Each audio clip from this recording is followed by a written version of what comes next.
Cuba's army boasts relics of Soviet might: T-62 tanks prowling rusting depots, MiG fighters grounded by embargoes, and a staggering 1.15 million strong militia standing ready.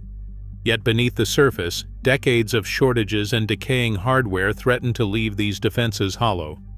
If a U.S. invasion force landed tomorrow, could Cuba's true arsenal delay destruction, or would these numbers unravel in hours? That answer begins with the cold, hard count. Rows of T-55 and T-62 tanks sit in depots across Cuba, their steel hulls a reminder of Soviet partnership and Cold War priorities.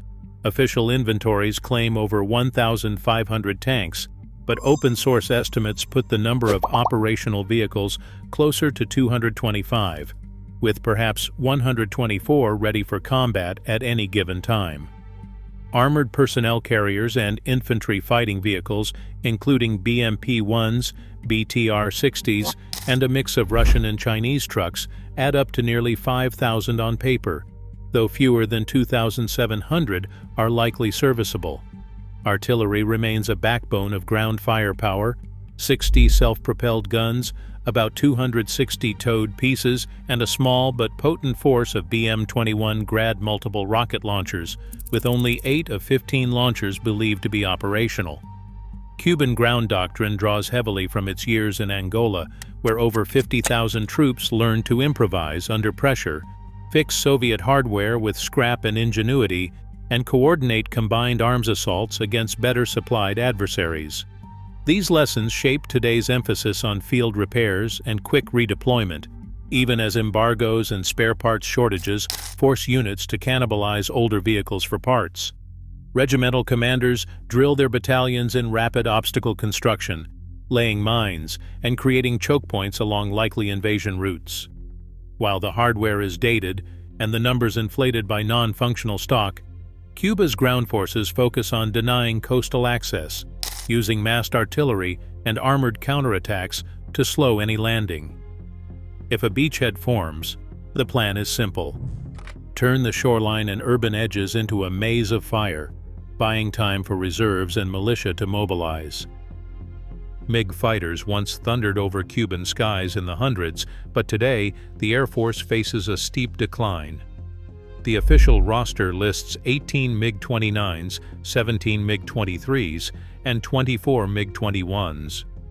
Open-source estimates, though, suggest only 17 to 25 combat aircraft remain truly operational.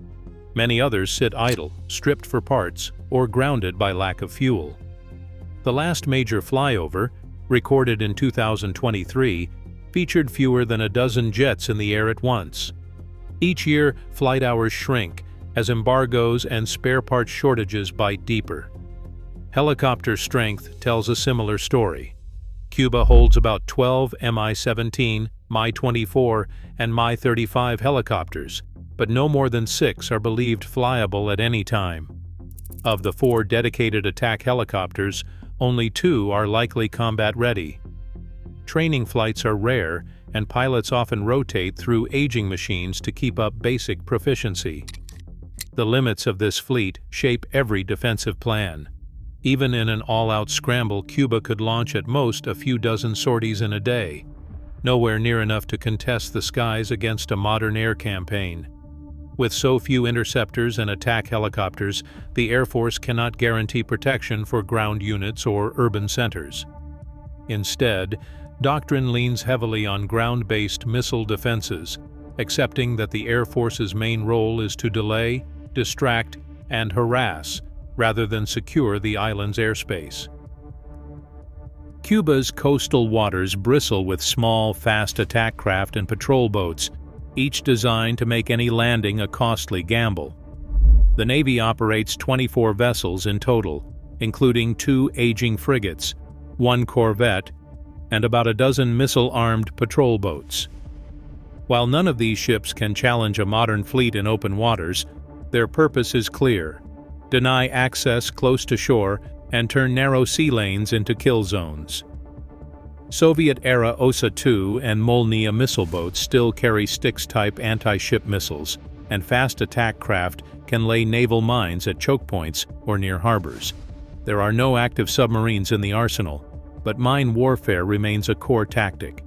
Hundreds of anti-ship and anti-landing mines are held in reserve, ready to be deployed by small boats or even civilian trawlers pressed into service. Infantry weapons stockpiles reinforce this defensive web.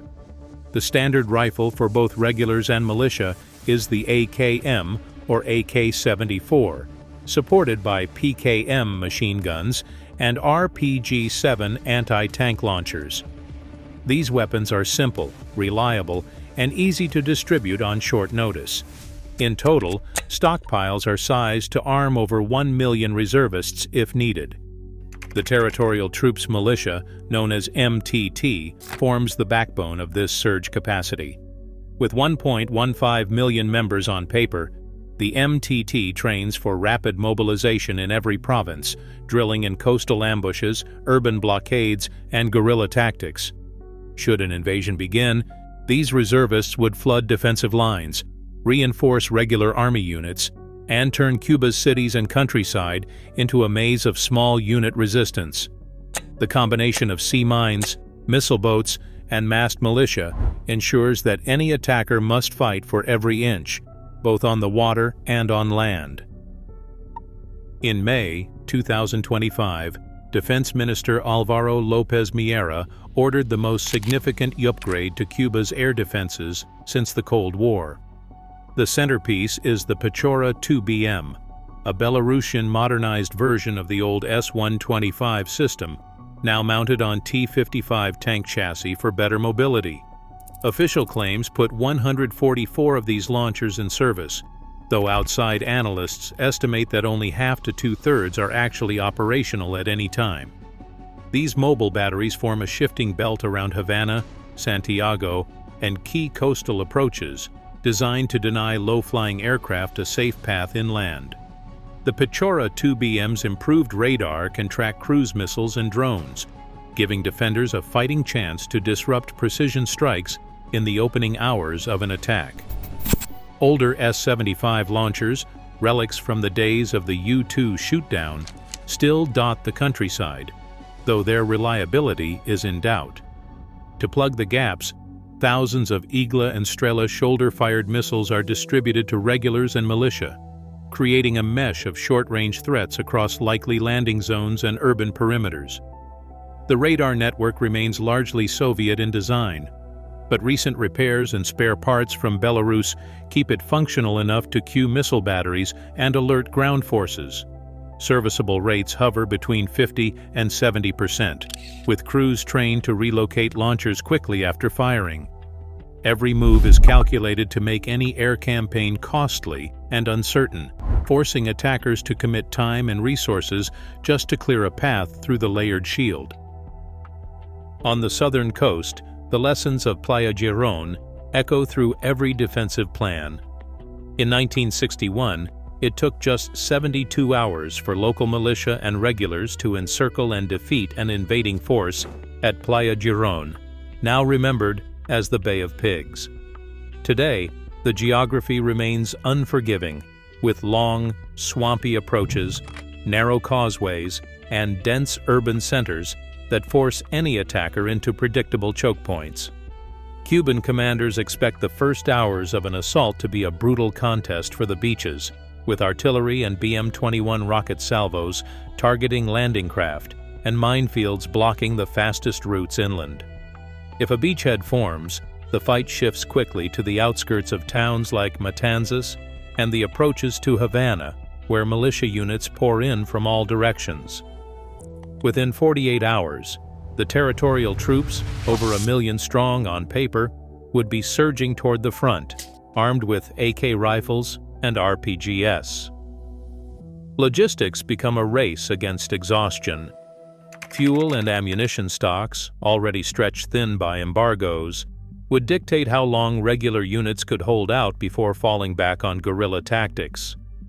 As one regimental commander put it during a bastion exercise, "We do not measure victory in territory, but in time bought for the nation." By the end of 2 weeks, every kilometer would be contested ground, and the cost of each advance would be measured in days, not meters. Side by side, the strengths and weaknesses of Cuba's defenses and potential USA attack strategies form a tangled picture. Cuba's greatest advantage lies in its geography and the density of its defensive layers.